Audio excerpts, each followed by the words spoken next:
तो उसी समय जितना अस्पताल है, मेडिकल है, कहीं सीट भी नहीं मिलेगा।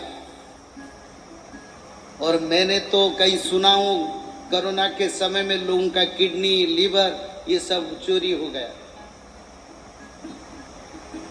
क्योंकि ये दुर्दशा हमारी कर्म का फल है। रोज जीव हत्या, रोज पाप करें, धरती पर खून बह रहा है, जीव जंतुओं का खून से धरती स्नान कर रहा है रोज। और भगवान कितने दिन छोड़ेगा? भगवान आप छोड़ेगा नहीं।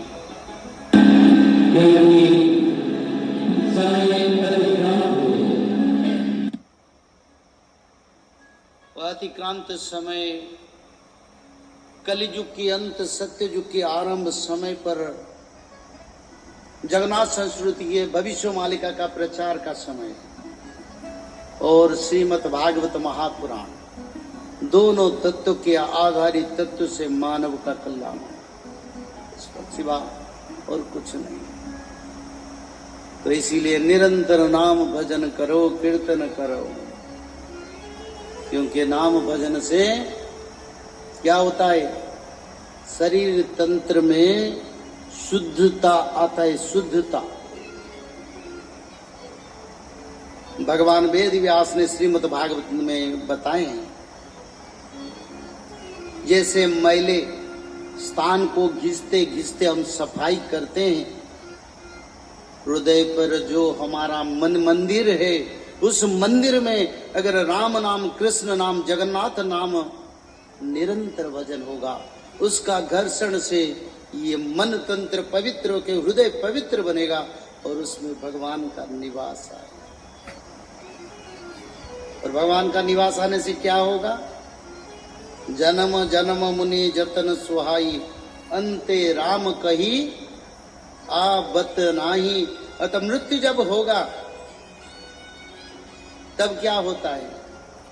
ना मनुष्य का मुंह बंद हो जाता है, मनुष्य के कर्ण, आंखें, मुंह, जो 10 द्वार है शरीर का, वो सब बंद हो जाता है। बात, पीत, कफ मनुष्य को रूंधता है, बोल नहीं पाता, सुन नहीं पाता, कह नहीं पाता, देख नहीं पाता।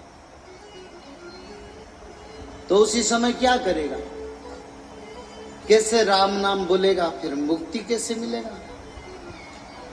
क्योंकि हमने सुने हैं, शास्त्र में भी लिखा है, औषधे चिंतयते विष्णु भोजनेश्च जनार्दन शयने पद्मनाभंश्च विवाहे च प्रजापति युद्धे चक्रधरं देवं प्रवासे त्रिविक्रमं नारायणं तनोत्यागे श्रीधरं प्रियासंगम् दुःस्वप्ने स्मर गोविन्दं संकटे मधुसूदन कानने नरसिंहंश्च पावके जलसायेन जलमध्ये वराहंश्च गमने वामनश्चैव गर्भते रघुनंदन सकल कार्ये सुमन। बोलिए माधव भगवान की जय। नारायण तनु त्यागे, मृत्यु के समय जब हमारा मुंह से नारायण का नाम का भजन होगा, तब ये जीवन को परित्राण मिलेगा। यानी ये मनुष्य जीवन परमार्थ प्राप्त करेगा।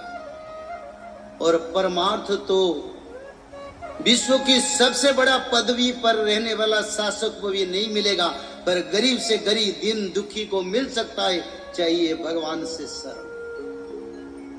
इसमें अमीर गरीब भगवान देखते नहीं है, ज्ञानी अज्ञानी देखते नहीं। मूर्ख से मूर्ख महामूर्ख को भी परित्राण मिलता है जब शरणागत हो जाए। और जब मृत्यु होगा तब 10 द्वार बंद हो जाएगा। और 10 द्वार अगर बंद हो जाएगा तो मृत्यु समय कैसे मैं नारायण का नाम लूंगा? उसका निदान बताओ। शास्त्रों में उनका रचना है। अच्युतानंद ने उसके बारे में रचना की है, जिन्होंने भविष्य पुराण का रचना किया। क्योंकि मनुष्य तो मृत्यु से पहले जड़ बन जाता है, तो नाम कौन भजेगा और मुक्ति कैसे मिलेगा? अति सरल। एक बार अगर नारायण नाम मृत्यु के समय मन में आ जाए तब क्या होगा? परमार्थ, पुरुषार्थ से परमार्थ, यानी पुरुषार्थ में जो कर्म का संचय होता है, भौतिक जीवन का कर्म तत्व आध्यात्मिक तंत्र से परमार्थ को मनुष्य को प्राप्त कर, तो उसी समय हमारा वृंदावन बिहारी लाल भगवान कृष्ण गोलक छोड़ते हैं। और गोलक छोड़ के क्या करते हैं? बोले मेरे भक्त का मृत्यु हो रहा है, जीवन भर नाम भजा, जीवन भर नाम किया, त्रिकाल संध्या किया, नाम भजन किया, भागवत जी पठन किया, अभी उनका मृत्यु हो रहा है, उनका शरीर स्थाणु हो गया, तो मेरे भक्त का उद्धार चाहिए। इसलिए खुद भगवान आते हैं, कंठ पर विराजमान होके अपना नाम को भजन करके भक्त को परमार्थ दे। प्रेम से बोले आनंद एक बार हरि हरि।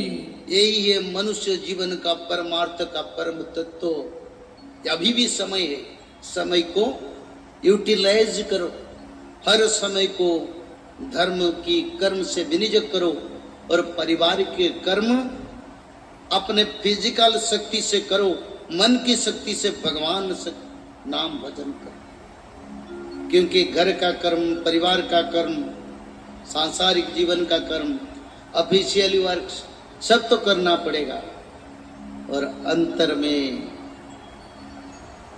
भगवान का नाम। भजो कृष्णम नित्यम, भजो कृष्णम नित्यम, भजो कृष्णं नित्यं, भजो कृष्णं नित्यं, भजो कृष्ण